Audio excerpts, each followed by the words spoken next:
Thanks so much, everyone, for joining us today. We appreciate you participating with us in this webinar. The title of the webinar is Creating a Better World, the Socio-Economic Impact of Cooperatives and Mutuals Globally. And we have two featured speakers today, Michel Lafleur and Merrien. So we want to thank them very much for joining us today. So I'll ask, if you haven't already done so, press *2 to mute your line, although it's sounding pretty clear, so thanks for your cooperation. I will prompt you throughout to unmute your line so that you can contribute to the discussion. Our speakers are looking forward to some dialogue today, so hopefully you will have your questions and your comments ready for when they initiate those periods of dialogue. So this webinar is showcasing a new research report co-authored by Michel Lafleur and Merrien of the Institut de recherche et d'éducation pour les coopératives et les mutuelles de l'Université de Sherbrooke, so IRECUS, some of you know this as. And the research explores the impact of the largest 300 cooperatives worldwide. So this webinar will provide an overview of the key findings of this report and provide participants an opportunity to ask questions about the impacts of cooperatives. If you've just joined us, please press *2 to mute your line. We've got a little bit of background noise. Thank you. So to tell you a bit about the network, the Measuring the Cooperative Difference Research Network is a pan-Canadian multidisciplinary research network, and we here at the Canadian Cooperative Association serve as the hub for this network. And I am the coordinator for that network, and my name is Erin Hancock. Our network is funded by the Social Sciences and Humanities Research Council of Canada, also known as SHRC, for a 5-year research project. And we've been running since 2010 and will run until 2015. So we're engaging in a series of research projects that measure the social, environmental, and economic impact of cooperatives across Canada. So each year we hold 6 free webinars, and so this is our 6th of the year, and we think that we're ending with a bang. And so throughout these webinars we explore various elements of the cooperative difference. So these are public free webinars, so we encourage you to send your colleagues to our website and stay tuned for our winter webinar. So we'll be having one in January, February, and March. So again, cooperativedifference.coop for more information about our network, about our partners, and some of the research that we're doing and events that we host. And also you'll note on that network that we, on the website, we do have videos from our most recent fall webinars. And this webinar will also be provided as a video shortly. So it's now my pleasure to introduce our 2 guest speakers. So Michel Lafleur holds a doctorate in business administration and a master's degree in cooperative management and development from the Université de Sherbrooke. His research and his teaching deal with cooperative strategy in a sustainable development context. He's a professor in the Department of Management and Human Resources in the Faculty of Administration and director of IRECUS, and also director and research chair in management and governance of cooperatives and mutuals. Along with the research team at IRECUS, he's worked on several research projects with the cooperative and mutualist movement, focusing on the cooperative paradigm, cooperative governance, the practices of intercooperation, the creation of cooperative wealth, strategy based on cooperative identity, and the concept of cooperative sustainable development.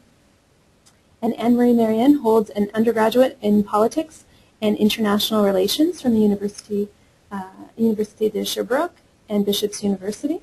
She also holds a master's degree in management and governance of cooperatives and mutuals from IRECUS. She is particularly interested in the issue of housing in Inuit communities, as well as cooperative education and the questions affecting women and Native people in the cooperative movement. She's currently a researcher and junior lecturer at IRECUS and has recently participated in the writing of a book concerning cooperative education that will be published in French this year. Her most recent research concerns the socioeconomic impact of cooperatives and their contribution to a better world, which is what we'll be exploring today. So I'd like to now invite Michel and Anne-Marie to take it away. Thank you very much. It's a delight and a great privilege for us to be with you today. So we have the presentation, and we would like as much participation as we can have today. So we have about like 25-30 minutes presentation. After like a couple of slides, slide number 8, we will have a question for you. And at the end also, what we would like to find out is if you recognize yourself in our results. And if we don't make sense because of our English or something, don't be afraid, just stop us and we'll try to clear things up for you. So one more time, it's a great privilege for you. I don't know, Erin, if you can put the PowerPoint up, because we see our picture and we don't like our picture very much. That's much better, yeah. So if you can go on the next slide. Or okay, perfect. So the study that we made, we have some numbers there. So it's the 3 largest cooperative and mutual around the world. The goal for we had 2 goals for that research. The first one is to add some numbers on the impact of cooperatives on the social and economic issue, but at the same time we had a goal of explaining those results in terms with the co-op identity.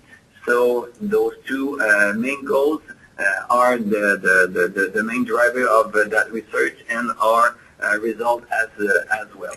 So we can go up to the next slide. Do I have the control? No, so Erin, you can go to the next slide. So what is very important for us in terms of that second goal is we have to start with the co-op identity. That's the main framework of the research. We didn't want to have the different numbers of the impact, socioeconomic impact, and have another kind of a framework to analyze those data. So we start with the co-op, and we're saying that we have to go back where the co-op were born. So almost 300 years ago, facing major issue of poverty, exclusion, and inequality, men and women created and proposed a new way to meet their needs. And there's along came the cooperative and the mutual. So we have to start with the roots of the co-op thinking, saying at the same time that co-op really propose a new way, a new model of development. There is, and we have to start our research with that set of value which were and still are very different from the main paradigm, a new set of mind, therefore a new paradigm to analyze the different impact of cooperative. So we can go on to the next slide. When we researched the co-op paradigm, one of the first things that came up to our research and to our mind is that co-op equals for us education. Therefore, we would speak in terms of schools. That's how we explain the 3 main results on the social economic impact of the co-op. We could have put like the 15 or 20 different kinds of co-op people. We had like Alphonse Desjardins and another one from Quebec, Esdras Mainville, saying that co-ops equal for us education, and in a very humanistic point of view of developing the co-ops. So to end that first part of our research, saying what kind of businesses or association or movement, we would like to go to the next slide to explain how we divided the result of our research. At the center of that slide, we give some definition about what we mean when we say schools. So life experiences, creative space for innovation and sharing that induce a democratic and empowerment education progress.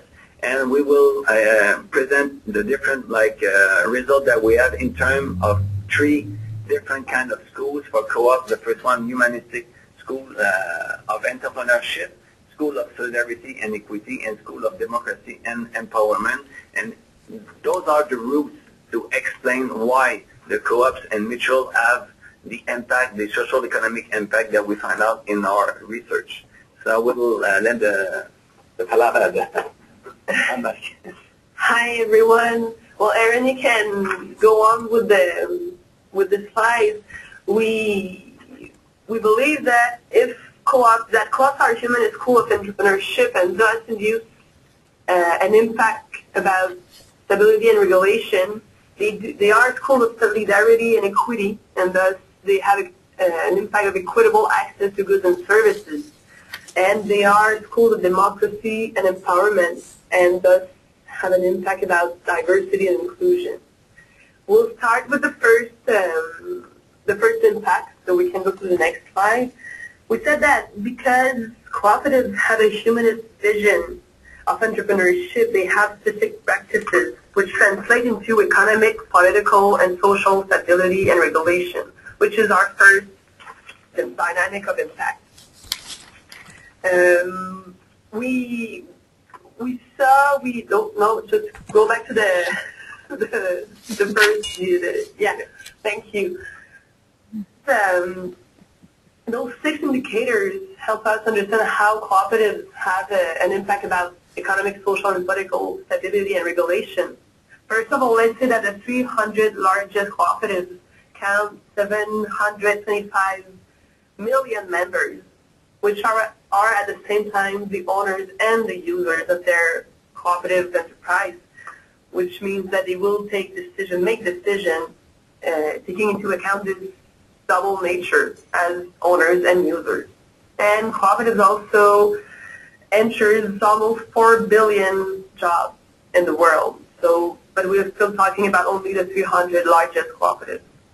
About the survival rates of cooperatives, different studies help us understand that. Well, for example, in Quebec and in France, those studies prove that cooperatives and mutuals have a higher survival rate than corporations. The stability, the economic, social, and political stability is also ensured by a capitalization practice, which is particular to co-ops, which are the reserves. And we have an estimation of $877 billion in accumulated reserves for the 300 largest cooperatives. This is an amount of money that is safe from speculation and obviously help cooperatives survive or get along better with the crisis. If we go to the next slide, we'll talk a bit about the response of cooperatives about the different crises. We see that cooperatives and mutuals survive better to crises and take care of their members and communities in those difficult times. This obviously contributes to stabilize political and social stability. For example, the Japanese cooperatives were the first to reach the victims of the tsunami in last year. It was not the state, it was not NGOs, it was really the Japanese cooperatives who went on the field first in order to help their members. There was no question about should we go there, how we do that. They get organized, but their purpose is really to serve, to be there for their members. So there was no question about how it's going to, do we really want to go there or not? So they really decided we have to be there for our members, and thus Japanese cooperatives were really the first to reach the victims. Another example of how cooperatives respond to crisis is the latest financial crisis of 2008. Several studies prove that financial and employed-led co-ops generally survive crises better in their industries than corporations. Another example, if we go to the next slide, another example of the economic, social, and political stability and regulation impact of cooperatives and mutual is their impact on the market. On one side, they do have, in some cases, a significant market shares and thus have an influence on the market, and they also play the role as leaders in some sectors. A few examples of that is the dairy transformation business, where we can show that the last ranking shows that made by Rabobank shows that 4 cooperatives are in the top 10 of the largest dairy transformation businesses. So they have an important market share and influence on their own industry. Another example that is quite interesting, because we do not know a lot about this cooperative most of the time, we don't even know that the Associated Press is a cooperative, And according to them, their news content is seen by half the world's population on any given day, which is an important influence, which is not that much quantitative. We cannot fit it as market share or percentage, but which is they can have a really important influence. Then a last example of the impact on the market is the funeral cooperatives in Quebec, which are responsible for reducing by half the cost of funeral ceremonies. So in terms of price regulation, they really plays an important role, and also for members and for population in general, in order to make funeral ceremonies a bit more accessible to everybody. So from all these indicators allow us to conclude that cooperatives and mutuals have an impact on the economic, social, and political stability and regulation. And we also have to keep in mind that this impact is possible because they have a humanist, they are humanist co-op entrepreneurship. They do have specific practices inspired by those humanist values. I'll pass on the next part to Michel. And we maybe like to ask you a first question. This is our first set of results, and we would like to know, a couple of you in co-ops and the academic world, if you recognize yourself in those results. Like we said, we started with the 300 biggest co-op around the world, so we would like just to have a few feedback from you so far. Do you recognize your co-ops maybe in some different examples, but at the end you recognize yourself in those different data that we just presented? So I don't know, Erin, if you want to take that period of question. Sure, you can press *2 to unmute your line, and you go ahead and introduce yourself and where you're from before you present your comment.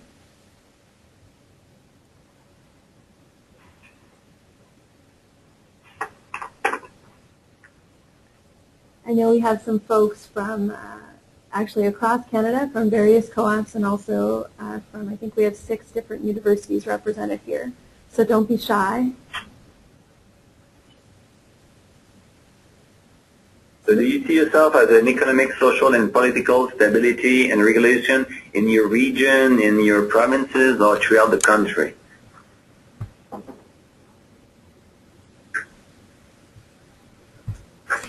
Justin Ellerby from Cape Breton University, did you want to share a question or ask for a clarification from Michel? You can go ahead and unmute.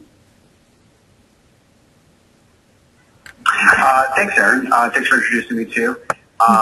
Yeah, I guess actually now I understand the question, and I would definitely say that the co-ops that I affiliate with in the student housing sector in particular certainly are able to stabilize the finances of their members.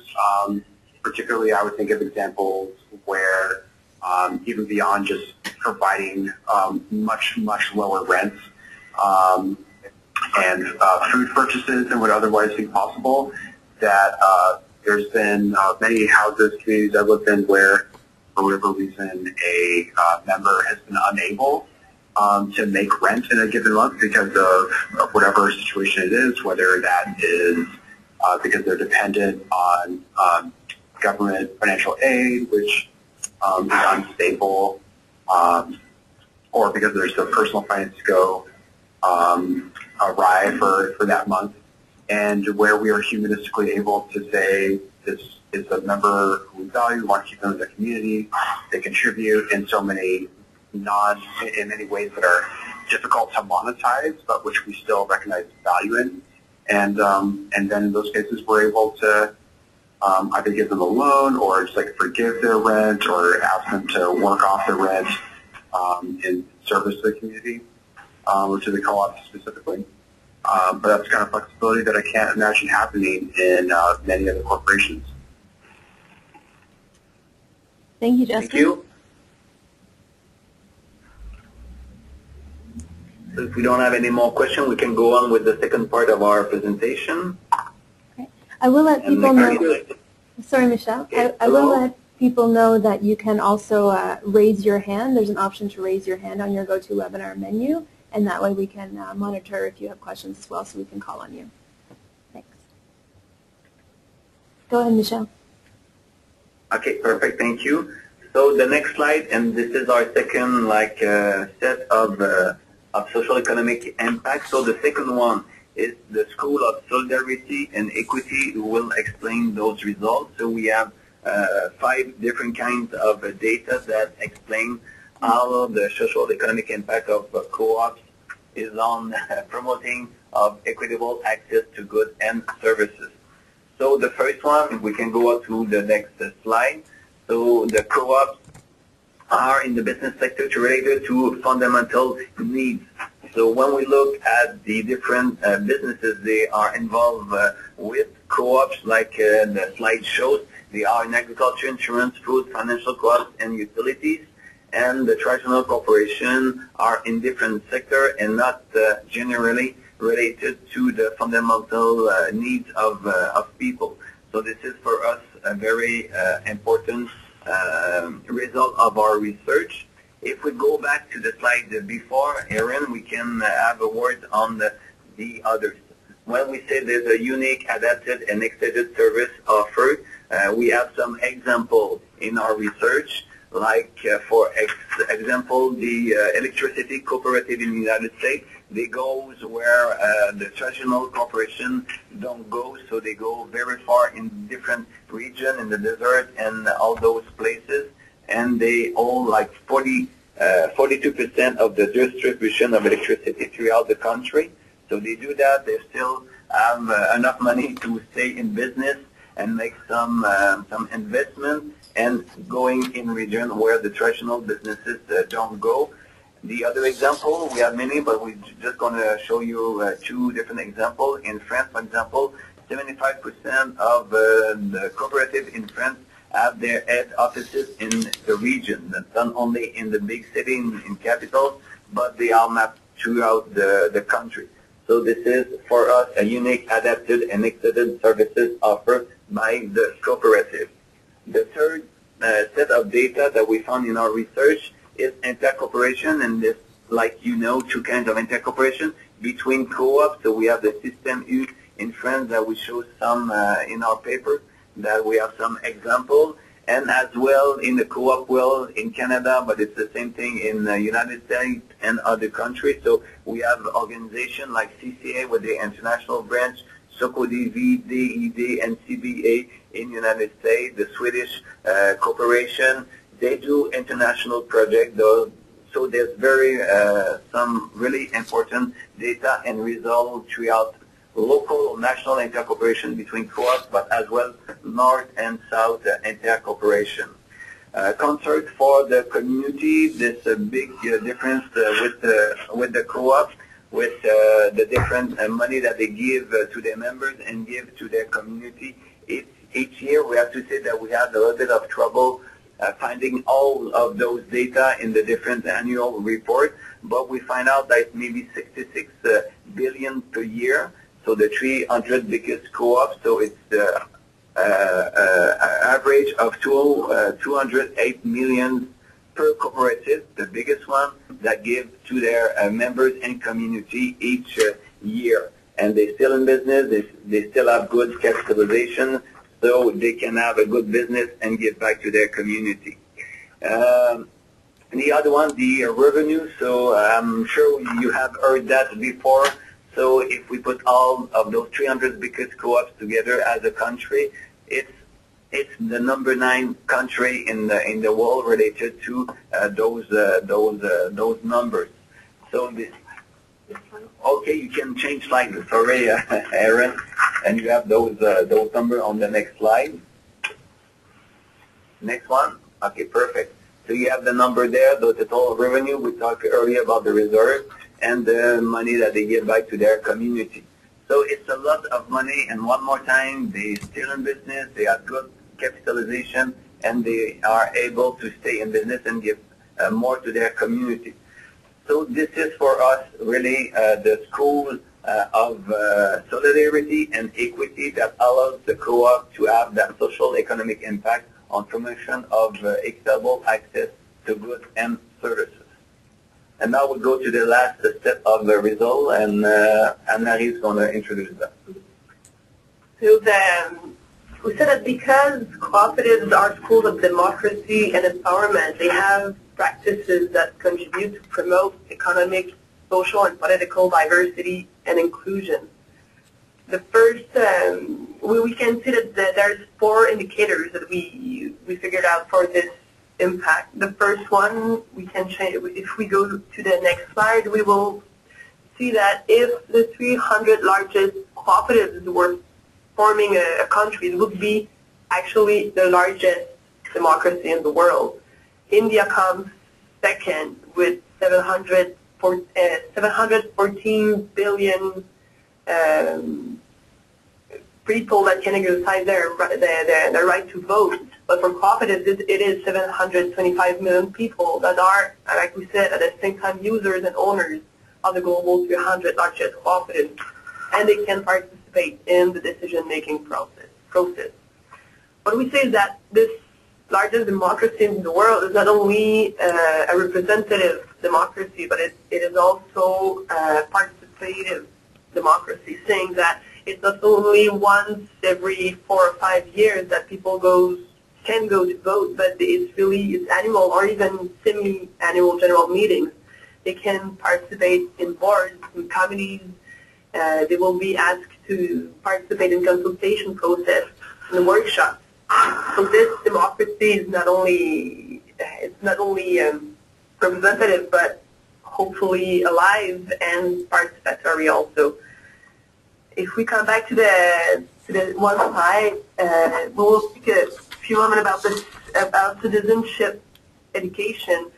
We said that has a democracy with a lot of participation. Cooperatives do participate a lot in citizen education.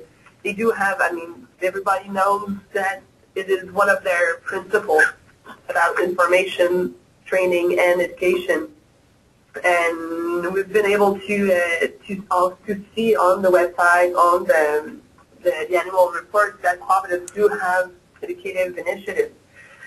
But on the other hand, we also realize that cooperatives are most of the time forgot from the national education curricula. It is not, in the national education curricula, the state or the ministry will not talk about cooperatives, even though they do have a great impact about citizenship education. Cooperatives are forgotten from general education.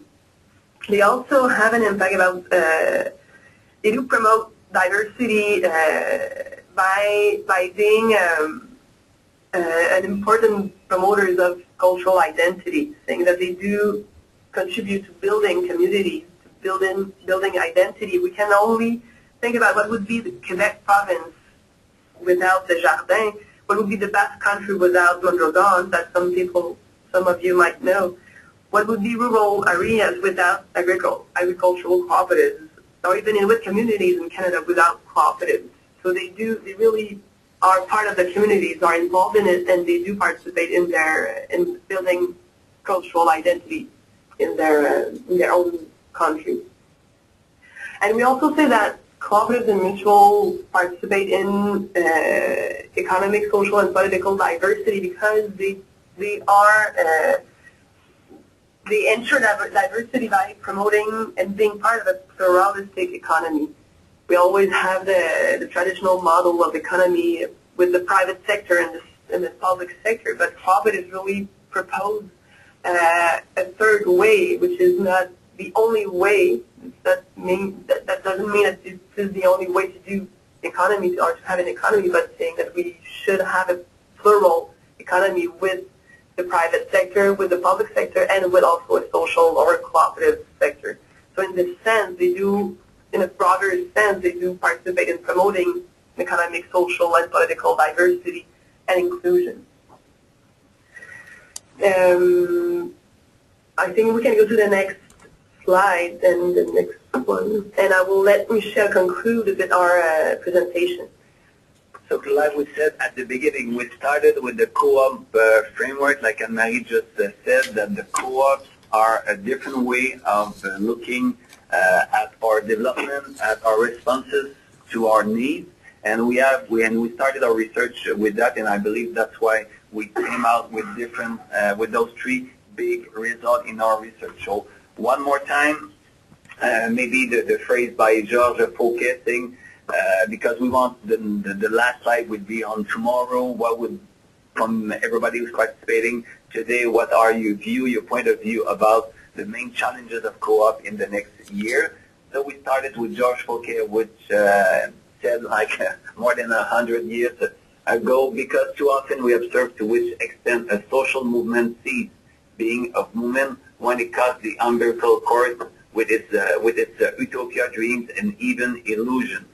So that co-op project, those social economic impact that we are discussing today came from that view on the road of one particular kind of way of responding to our needs. And we have all those pictures that those people who set up, who were the first one to make a direct, strong contribution to the co-ops. And we have today, like more than 300 years after that, we have some results saying that the co-ops are a big key, and they have a strong impact on stability and regulation. They have a strong impact on equitable access to goods and services, and a big impact on diversity and inclusion. All of that because they are a humanistic school of entrepreneurship, a school of solidarity and equity, and a school of democracy and empowerment. So this is very important to us, not only to have the results, the different numbers and different statistics and the different dynamics, but also being able to explain that, why they were able to do that in maybe other kind of businesses, the public sector, or the corporate traditional businesses. So for us, after that research, and we had some meetings with the people here in Quebec from the co-op movement, and the next slide will show you the different challenges they see for the next year with the co-op movement. First of all, I think the main reason why co-op were invented still are at present time they are really still main issue. Yes, we have some good results, but still we have those situation of inequality, of exclusion still in our society today here in Canada, but as well in other countries. So the purpose and the raison d'être of cooperative still is to put human dignity, fulfillment first and at the center of the project, to pursue economic and social challenges within a peaceful dynamic. This is something that we didn't talk much in our presentation in Quebec City, but all those changes were made throughout, searching, always looking up for a peace solution. There's no confrontation with the co-op movement. They are changing things, but with the peaceful solution all the time if we compare the co-op to other social movements. So what are the big challenges for us? First of all, Anne-Marie talked about that earlier, education and automation, like we said, in the different curriculum, in college, in university, co-ops are not present.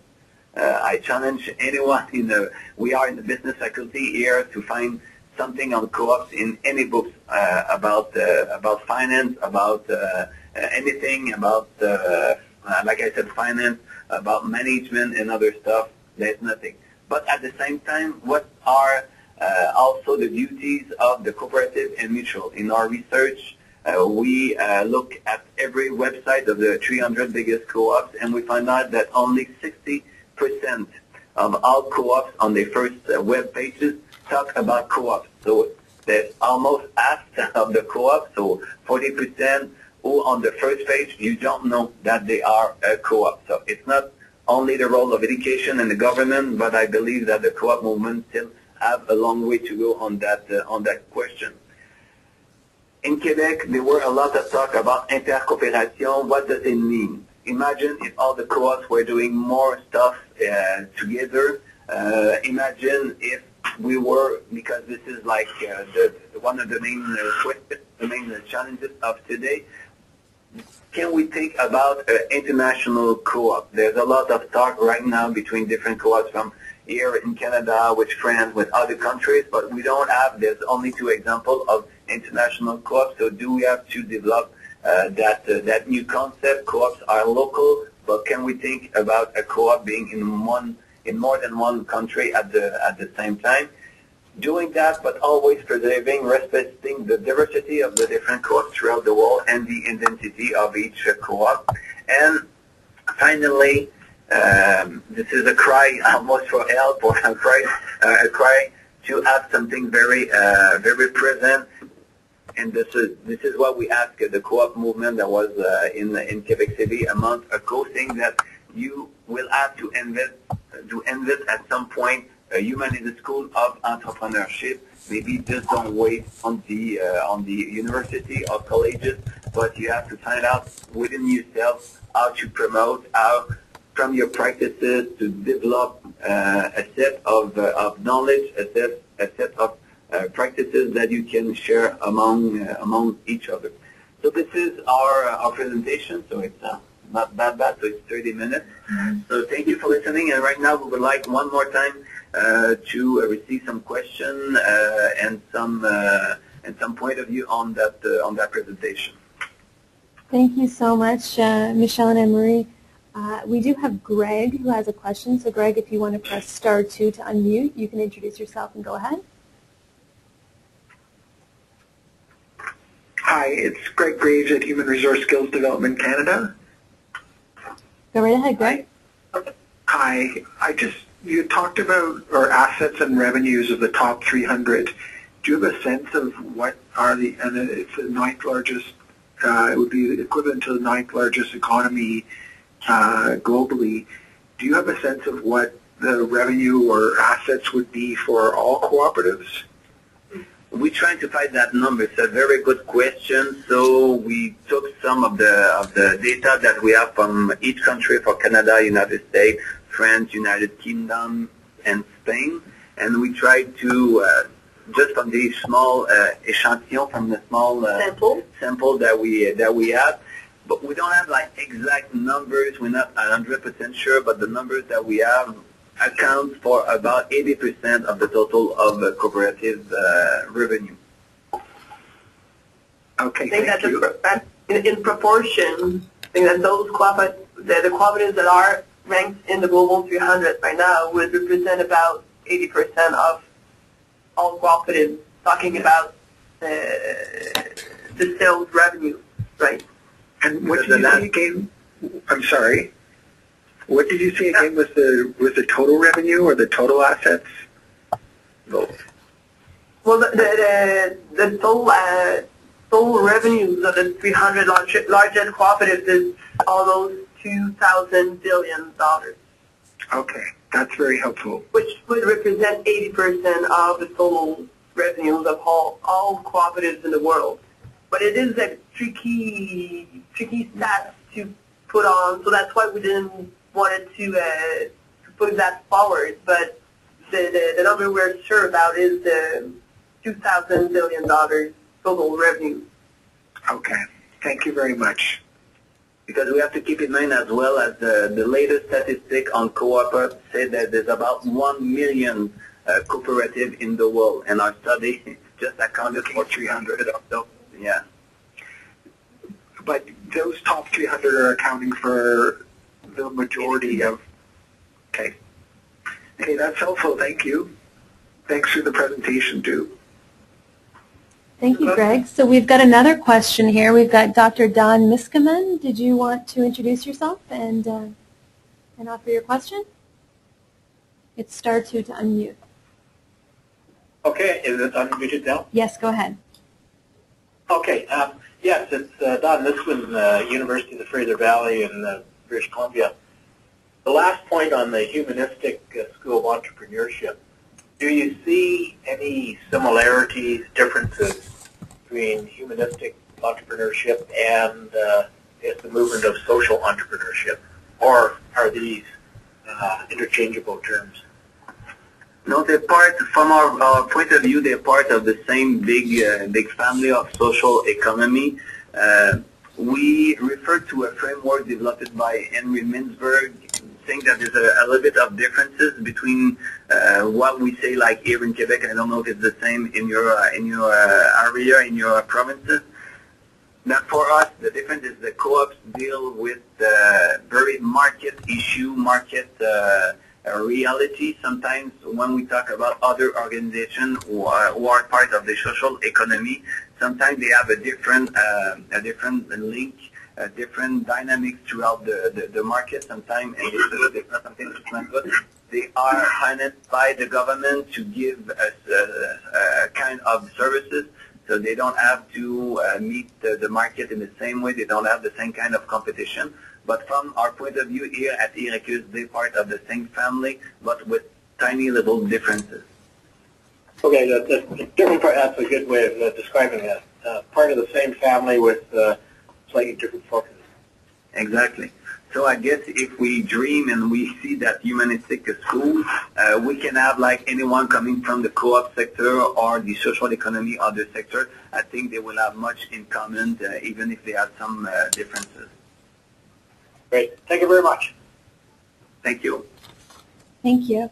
I know there were a couple of people today who could only join us on the phone, not on the internet. So if those folks have any comments, you can feel free to unmute and by pressing *2 and offer your questions. But I will continue before then. So there are a number of us here in the boardroom of the Canadian Cooperative Association here in Ottawa, and we've got a few questions. So we'll offer one to start. So it's interesting that you've explored the 300 largest cooperatives, because sometimes we get feedback from the sector that says larger co-ops really operate differently than smaller co-ops, and they're criticized for saying larger co-ops are losing sight of their values in how they operate and in how they organize their democracy and their governance. And so if you had done this study again, but instead of looking at the 300 largest co-ops, you looked at some of the smaller but longer-lasting co-ops, but also long-lasting co-ops around the world, do you think that you would have found similar results? That was a big question for us at the beginning. Like we said, there's about 1 million co-ops throughout the world, and we only studied. Again, I think that we can move on, but I basically was asking the difference, if you think there's any difference between how smaller co-ops versus larger co-ops sort of employ their principles, or the impact that they have, both the social impact and the economic impact, besides looking at size. Do they still undertake things in a similar way? What we think is that those impacts about stability, regulation, equitable access to goods and services, and diversity and inclusion, we think that the impacts would be similar, but the scale would be different, right? Saying that obviously those 300 cooperatives are, most of them, huge, and they do have an impact about market share that can be bigger or larger than small co-ops, but small co-ops can have a bigger impact or a more profound impact about, let's say, social stability in small communities. We can see that, for example, in Latin America, where once a co-op is invested in a community, it will really change people's lives. Even though it's really small scale, they do not have a big revenues, but they will have a great impact on their community. So we believe that those three dynamic of impacts could be the same, but with different scales, with different ways of doing it. But we believe it can apply to smaller co-ops also. Two last examples, like for example, in our first survival rate of cooperative, that number came from the global 300, but came from different studies for the smaller co-ops. So this is like a result that we had, not coming one more time for the 300 biggest, but the smaller one.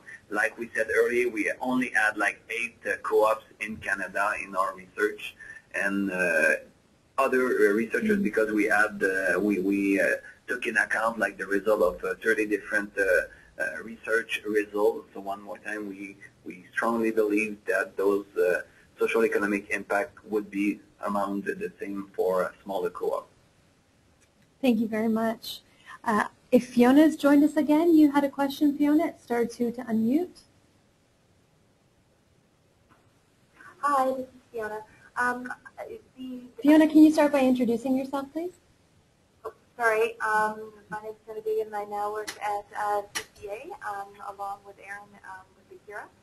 And certainly one of the ideas that have been talked around in the CURA a whole bunch of times, and pretty much every researcher out there, is how can we get this into the business schools, and you've highlighted that too. Do you have any concrete ideas of how we should do it? Good question. I believe there's like two main strategies that we can have. One is to focus on the different government. I know I can speak maybe for the Quebec context that I know the Co-op Quebec movement try to go to the Ministry of Education. We try to do some stuff at the Sherbrooke University and other university without much good results. So I think we still have to press on that strategy. But at the same time, I think the co-op movement is now strong enough to start its own school or its own university or something, and after that go to the different ministry and try to have, because they don't have to pay twice. They already pay taxes and everything for the traditional university networks and colleges. So we have to go, I think, in those two main strategy. But the result, is this really new? I don't believe so, but we don't see any other way of going into different schools. Thank you. Justin, you have another question? Go ahead. Thanks, Aaron. Yeah, Justin Ellerby again. I'm calling from the Cape Breton University, where I'm doing the MBA in Community Economic Development. And I'll actually take back my question just to comment on the business school experience, because I looked for a very long, hard time to try to find graduate level studies that were going to be relevant to cooperative businesses all across North America. And it was very difficult, mostly because, to my discredit, I do not speak French, and so I could not join the program in Sherbrooke, although I definitely considered learning French to do that. But at least in the Anglophone world, there were schools that had not really gotten whose reputation in terms of not like cachet, but just like simply being able to provide good quality education and business education relevant to community development at all, let alone co-ops. Some of them have been defunded, and their reputation had suffered some as a result. And then just kind of actually a little bit like some of the other dynamics we were talking about in a previous webinar call, I found again that the sort of larger traditional corporate world is like really good at picking up at opportunities that are presented from the social economy. And in this respect, I was accepted into Holt's International Business School. And they have 5 campuses globally. When I was starting, they were just, I looked for a very long, hard time to try to find graduate level studies that were going to be relevant to cooperative businesses all across North America.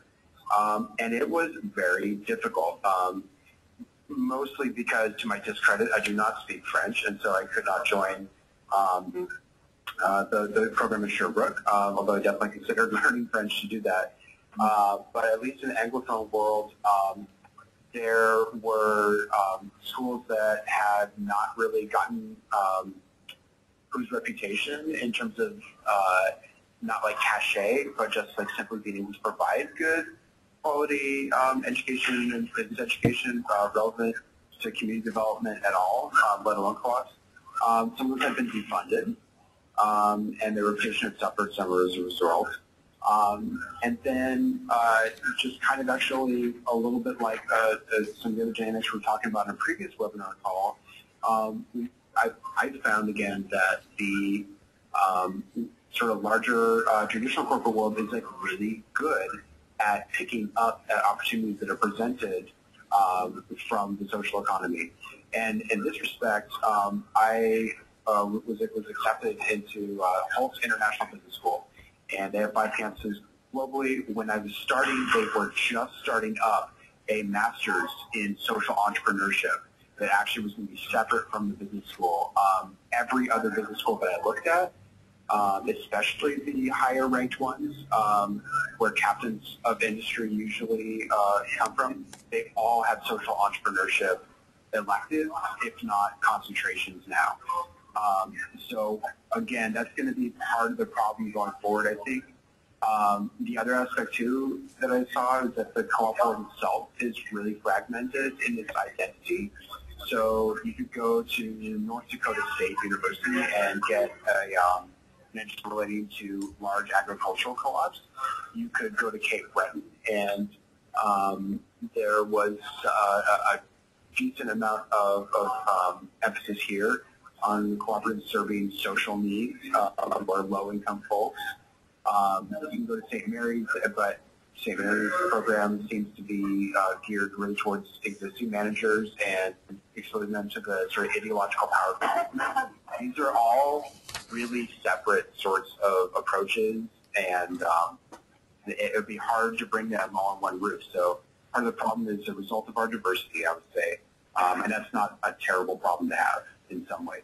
Yeah. Sorry for talking so long. Check. I might add just one more challenge just as well, because we saw that sometime in Quebec where there's a program saying that they want to give something about co-ops or social entrepreneur and other stuff, but they don't really understand like the co-op framework. So sometimes we have people who are discussing co-ops, but they don't understand, and they always end up saying that the co-op should be more like traditional business. So it's one like to have our program, but at the same time we really rely on people who know the differences, because if we talk about the same way that we talk to with another businesses, I don't think we're going to be better in that area. Thank you very much, Michel. We also had a comment from one of the participants that Concordia's School of Community and Public Affairs offers a community economic development graduate diploma. So they wanted to emphasize that there are maybe some other programs in Canada that are less known that we should map. Certainly CCA is in a process here of mapping the educational opportunities for cooperatives and cooperators across the country. So so we'll make sure to include that so that it will be easier for folks like Justin to be able to look at what the options are for studying cooperatives. So I want to thank both of our presenters. Thank you for your willingness to bear with us as we work through technology and certain challenges. Certainly you offered a very stimulating presentation today, and I've already actually linked your full paper from our website. So everyone can see that on their screen right now. So at cooperativedifference.coop. We will, again, in a couple of weeks, have the video up from this webinar. If you want to review it again, we might cut out some of the challenging parts of the middle. We'll keep all of the content, though. But we'll have that up on the website. But everyone should take a look at that full report, because I think you did a great job highlighting for us today some of the really interesting findings. But there's so much more in there that I think people would benefit from learning from.